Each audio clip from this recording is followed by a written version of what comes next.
Korea and much of Asia is set to mark the Lunar New Year, and here in Korea that means the holiday stretch is already getting underway. Beyond the family gatherings and the food, there's another tradition that quietly comes to life around this time of year: looking ahead.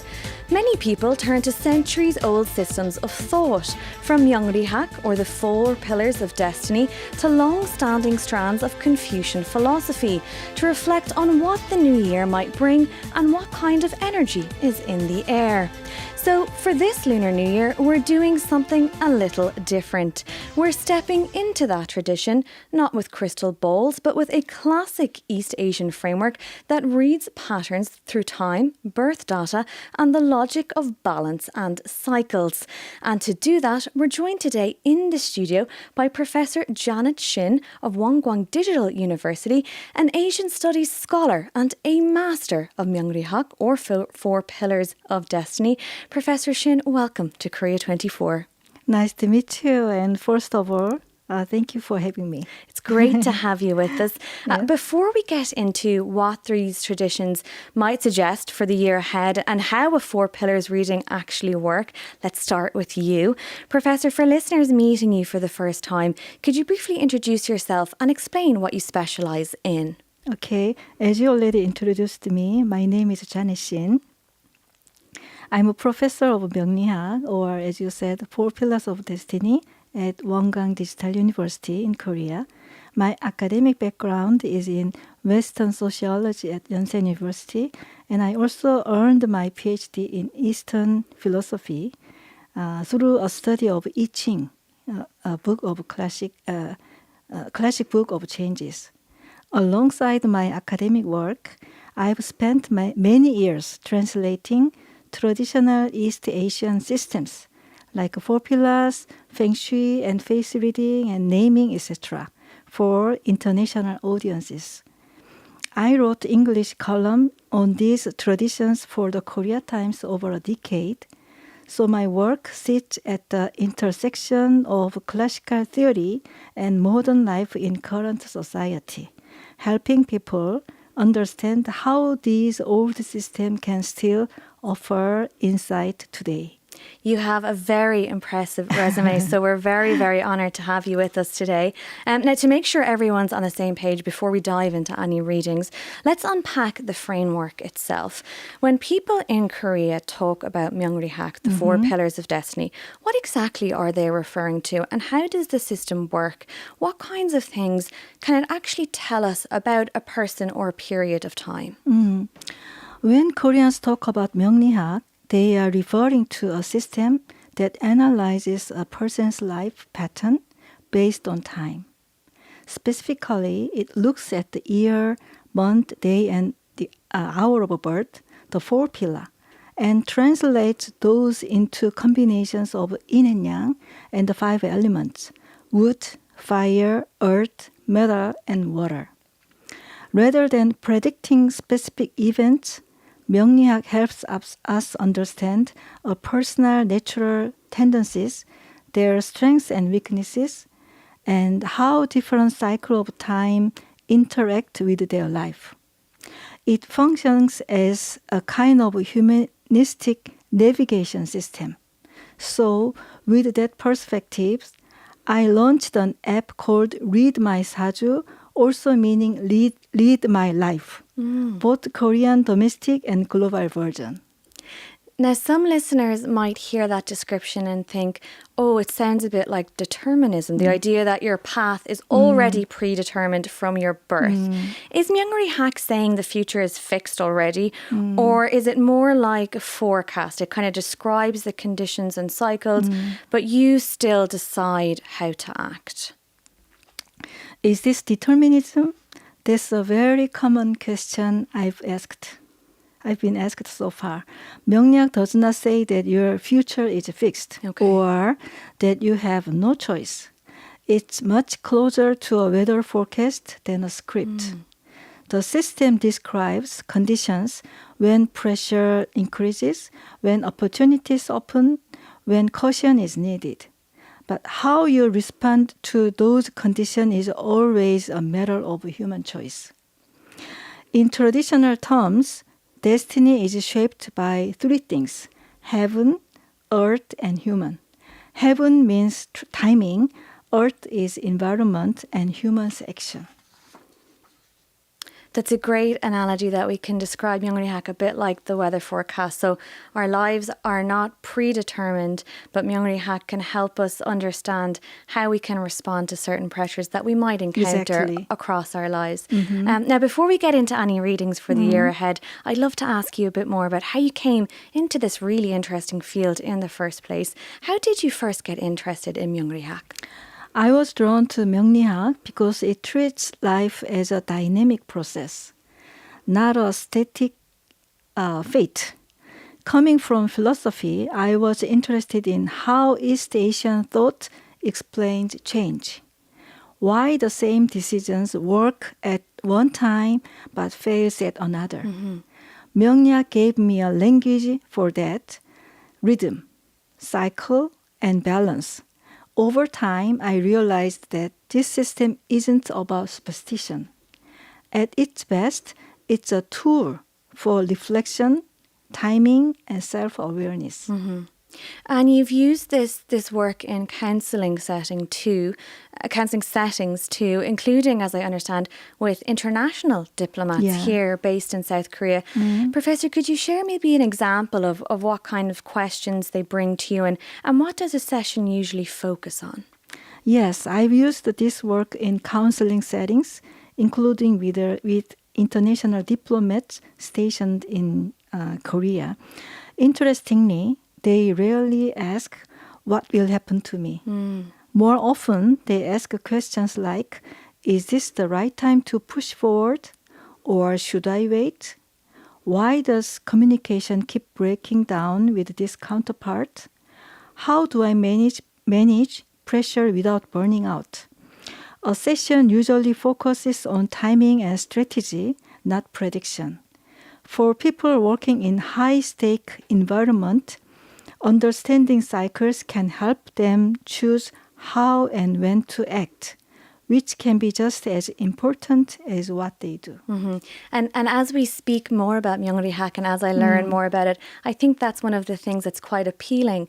You know, people can be scared to find out about what their future holds, but it's nice to maybe have indicators of how to act or how it can help us rather than what's predetermined for us. Let's zoom out now for a second. Lunar New Year, it's when a lot of people look at the year that's coming up itself. Professor Shin, this is a time when many people look for a reading, as you said, of the year ahead. From a Myeongrihak perspective, what's the overall character of 2026 and what do you foresee for the upcoming year? Yeah. In the four-pillar system, 2026 is the year of Byung-o. You might be heard about it, often called the year of the red horse.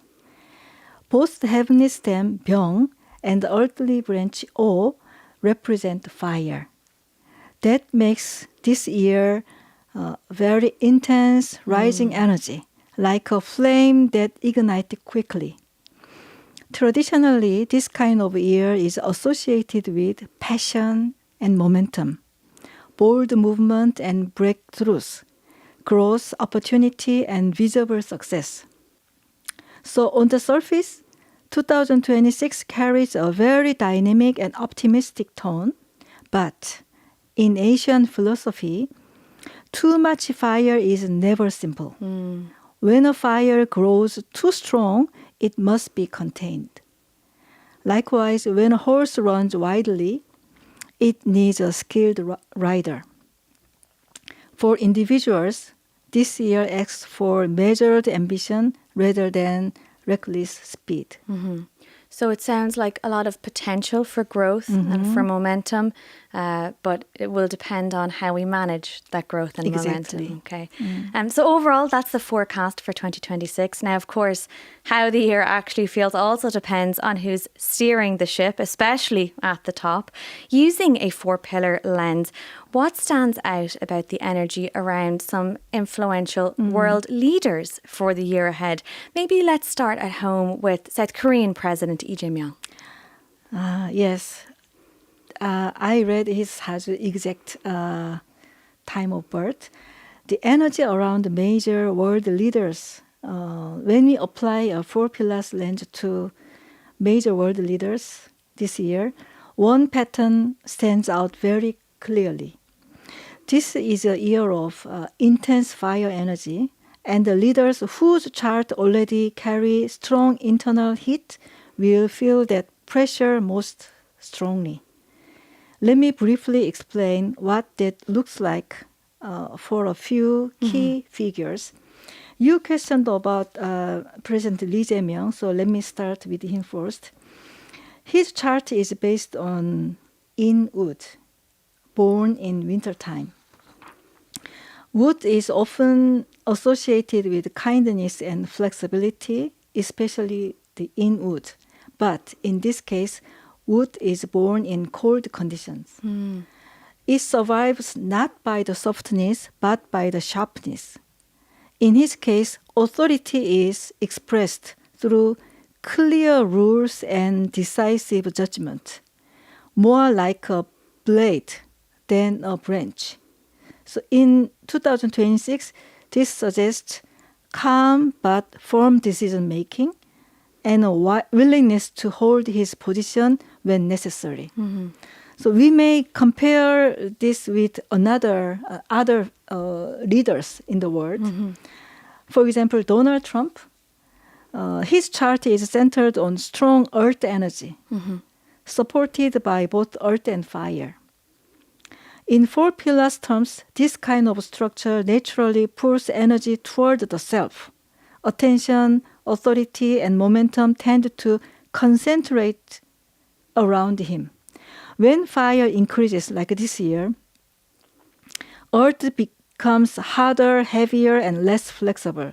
So in practical terms, this suggests decisiveness can turn into rigidity. Confidence can tip into overreach. Now, shall we compare a little bit with President Kim Jong-un? Yes. Mr. Kim Jong-un of North Our Korea. neighbor. Yeah. His chart is built on in metal with a strong internal consistency. Once a direction is chosen, it's rarely abandoned halfway. Let's a little bit move to Xi Jinping. Yeah, Xi Jinping's chart is also very hot, similar to Donald Trump. That's interesting. Yeah, what makes his chart distinctive is that it contains the element that could put out the fire, which is water, in a very controlled form. So symbolically, that appears as a mountain in his saju, something large, heavy, and not easily moved. Mountains don't reveal themselves quickly, and they don't react impulsively. So this year, it suggests a leadership style that is avoids sudden exposure, absorb pressure quietly, and relies on long-term positioning rather than visible confrontation. So this is a brief introduction about the 4 leaders this year. We've spoken about the leaders on an individual level, but 4 pillars is also often used to look at compatibility. Sure. And when you look at the dynamics between these leaders, where do you see natural alignment and where do you see friction that could make cooperation difficult in the year ahead? Yeah. When you look at the dynamics between these leaders through the 4 pillars lens, what emerges is not a simple alliance versus conflict picture. Instead, it's a chain of elemental tensions where each leader reacts differently depending on who they face. So let me explain step by step. Between Kim Jong-un and Xi Jinping, in elemental terms, Kim Jong-un is metal, as I already told you, while Xi Jinping is fire. So the 5-element system, fire overcomes metal. This means that structurally, Kim Jong-un is not well positioned to dominate Xi Jinping in a direct and energetic sense.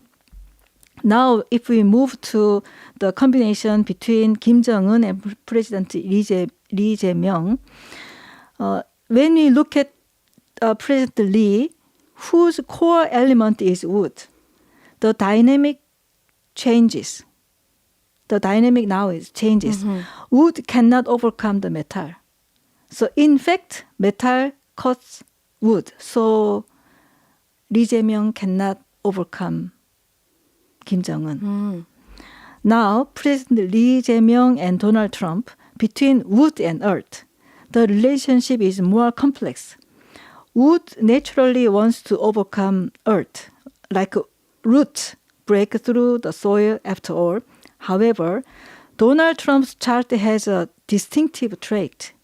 He tends to convert the wood energy into fire and then absorb that fire back into himself as earth. So here is where the deeper structure appears. Despite all these interactions, wood challenging earth, fire dominating metal, and strategies of conversion and absorption. So in 2026, we don't see a clean hierarchy of winners and losers. Instead, we see strong leaders attempting to dominate, energy being redirected rather than reserved, and a persistent core of tension that does not easily dissolve. So it sounds like politically 2026 could be quite an interesting year. Finally, Professor, we don't often hear a four pillars perspective on an international news program, but it's an ancient tradition that many people here genuinely turn to at this time of year. And as you've explained, it's not simply destiny is fixed, but a way of reading patterns and reading timing. So in practical terms, if 2026 brings challenges, as I'm sure it will for many people, not just in politics, but normal people as well, what guidance does Myeongrihak offer for leaders making high-stakes decisions and for maybe ordinary listeners trying to navigate a tough year? Yeah. One of the most important lessons of Myeongrihak is this. Not every year is for expansion. Some years are for survival, adjustment, and preparation. For leaders in 2026 advises careful timing and restraint when emotions run high. For the ordinary listeners, the message is similar. Don't force outcomes. Pay attention to cycles.